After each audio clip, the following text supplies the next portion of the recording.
So as I'm out here once again, on the calm banks of the pond, I find the tranquility almost unsettling.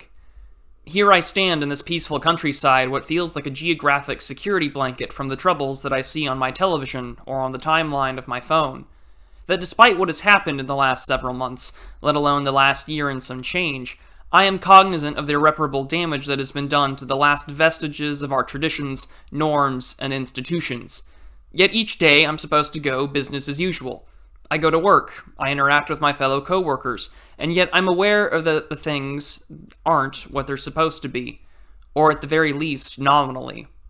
How many millions of people, told to disregard their lying eyes or have been gaslit to believe that we'll get them next time, as if we're a discouraged 6-year-old at a debilitating loss at a t-ball game, all the while huddling within their social networks and TV personalities being told comforting white lies. Let me take a step back.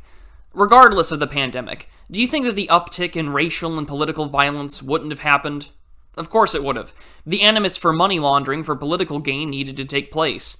BLM and Act Blue refilled the cobweb-ridden coffers for traditional campaign finance purposes.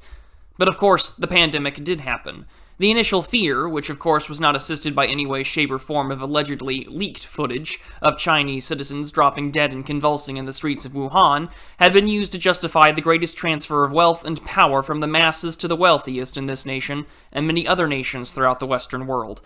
Between the lockdowns, mandates, business closures, unprecedented spending, and printing of untold amounts of money into the money supply, it would be a vice grip on the neck of traditional means of politicking and power in the West. Recourse, public gatherings, religious practices, albeit selectively, targeting mainly 2 out of 3 of the Abrahamic religions, and the arbitrary definition of essential employee ransacked the lower, working, and middle classes in the United States. Here in the US, the labor force participation rate is the lowest it's been since the 1970s. It didn't matter, however, as things were forced in such a way that was hypocritical, the double standard that was established and covered by the press in terms of the riots and protests. The right's establishment political class impotently tweeted, and those who took action were promptly met with the full force of the security state. Last year was the frog being boiled alive, and what finally sent it to a boil was in November. Things were documented, anomalies, chains of evidence clearly not what they were supposed to be.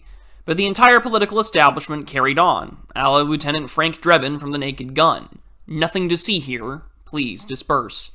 Despite the fact that a majority of the current representatives of the GOP won't even go on record saying that fairness and validity is what took place last November, a few things are abundantly clear.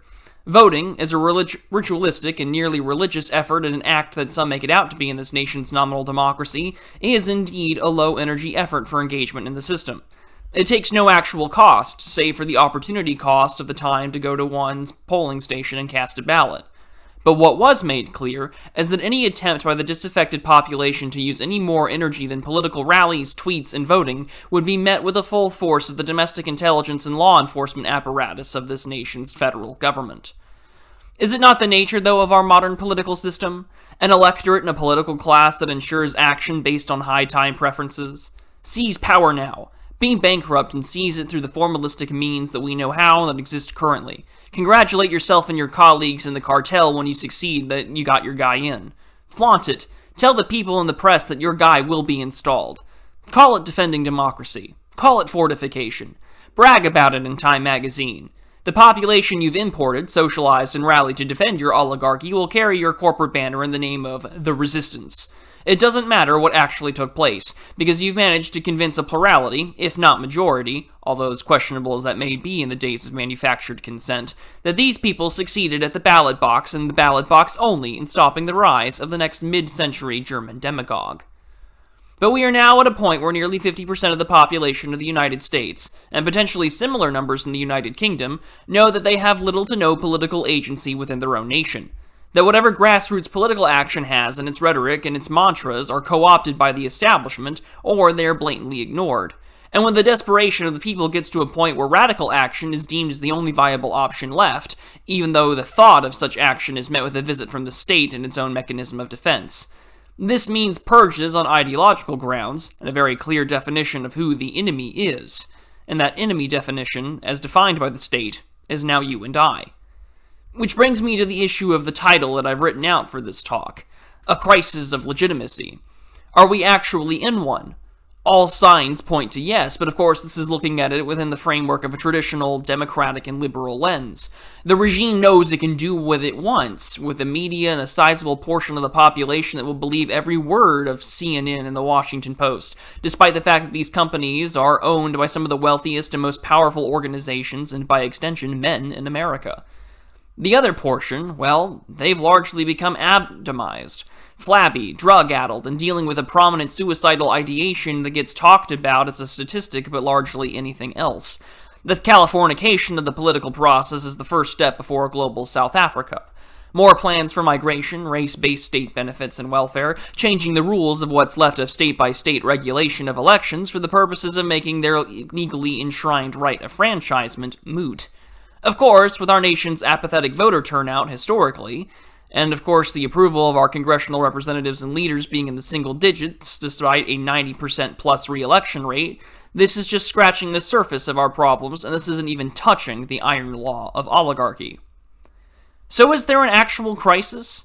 If legitimacy is the power in which a regime holds to ensure its sovereignty over the people, then by all means the regime has no current crisis. There is no threat, at least internally, as to what can offer an alternative at the moment that the current class of bureaucrats, activists, and politicians have, which is their power. The question that should be asked, or rather shouldn't be asked, is will things stay the same, as history has been one to tell? In the efforts of previous shaky turns of events, whether it be 1960 or 2000, will the people willingly accept it and carry on, thinking that things have a potential return to normal, as signaled perhaps by the support of state legislatures taking the reins on their own election laws and primarying certain candidates? I don't think this avenue should be abandoned, despite the fact that it works within a political framework fraught with the issues of corruption and a propensity for decline. But you don't cede ground willingly to the enemy. Not when there is still a way that you can make them bleed. Just see what happened in Georgia in response to the airlines.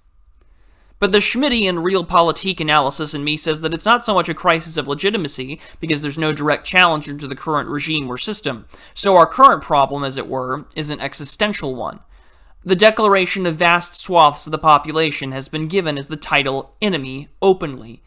Even those who felt the need to vote with their wallets, like millions of working-class blacks and Hispanics in the Rio Grande Valley or in Florida, were suddenly declared the enemy under the guise of multiracial whiteness. The Progressive Coalition has been traditionally class, which after the 1960s transcended into a racial coalition. But even that is fraying at the ends, as evidenced by the recent patchwork attempts to blame certain inter-ethnic tensions on white supremacy. Perhaps I'll discuss more on that later. The crisis I list as existential, as the issue doesn't directly relate to the system, but for you and I. This isn't something that will just blow over, that we can hunker down and survive the dark days like those living on their farms during the years of the Soviet Union. The problems have been identified. We cannot afford the paralysis of analysis. For one day, the option to just sit back and pontificate will not be around for all of us. If there is ever going to be change, it must be by channeling what ground and what efforts we can do that doesn't trigger the boot coming down on our necks. We all have livelihoods, families, needs. We can't risk it all, and if you can't risk anything, don't. But if you can afford to take some heat, do it. This means vigilance against those who wish to engage in bad faith or purposefully wish you to do you and your community's harm. Take a greater role in your immediate area. Be a better neighbor. Make sure that you're active in your kids' school life, or better yet, homeschooling altogether. Do not mistake with keeping up with the Joneses. Living within your means and not chasing after flashy attractions will ensure that you can afford a real way out when you need it. But as I wrap up this little fishing expedition here with this little episode of Real Talk, I want to be clear. I don't expect to have all the answers. Nor do I expect my ramblings or formulations or potential solutions that I suggest to be the end-all, be-all to one's success in this crisis. This won't stop me from trying. But as I mentioned earlier, the regime does not currently have at this moment an internal challenger to its sovereignty, and it may have an external one.